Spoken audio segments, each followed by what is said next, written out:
President Obama speaking earlier today saying he believes the framework for a debt reduction deal can be reached by Christmas. How realistic is that, given all the partisanship and the rhetoric here?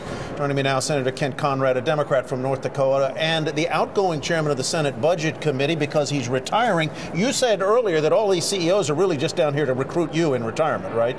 That's been my understanding. That's why they're here, actually. You were in one of the meetings earlier today. What was the tone of it? Who was there? How did it go? What did they say? There were about 10 senators in the meeting that I was in. There were about equal number of CEOs from some of the largest institutions in the country. And what they were saying is, just do it. Get a deal.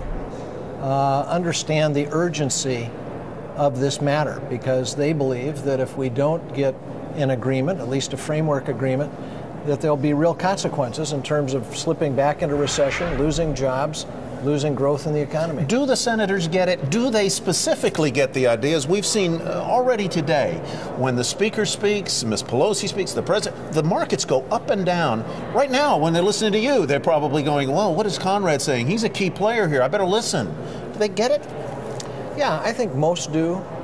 But look, we understand there's a certain amount of posturing because this is a negotiation. Mm-hmm. You know, the deal is never done until it's done. And this absolutely can be done. It can be done in time. So much homework has been done behind the scenes, whether it was Bowles-Simpson or a group of 8 or the special committee.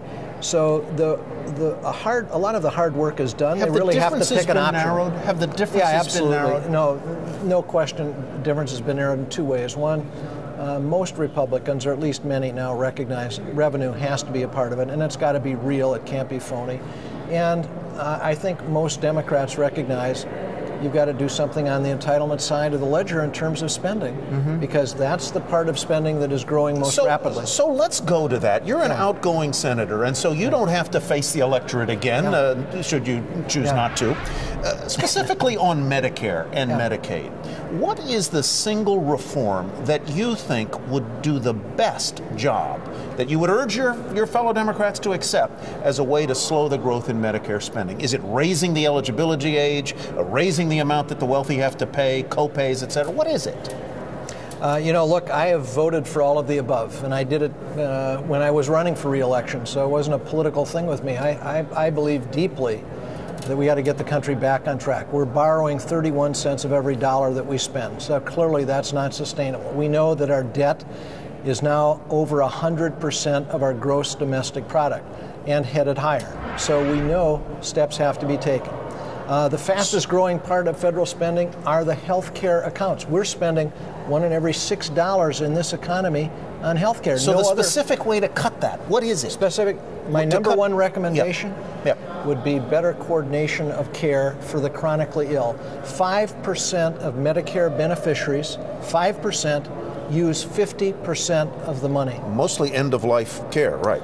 A lot of it end-of-life care, but a lot of it is not end-of-life care.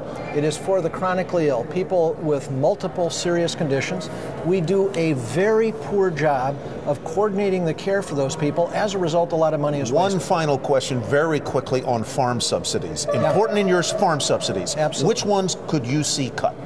Direct payments. But beyond that, I've supported legislation here in the Senate, passed the Senate, saved $23 billion out of agriculture. That committee has done more on deficit reduction than all the other committees combined so far. Senator Conrad, here's one of our Rise Above buttons. Thank you, sir. Now, if you wear it, we're going steady. You understand that? All right. Senator Conrad, congratulations on a fine career, and good luck to you in whatever you do next.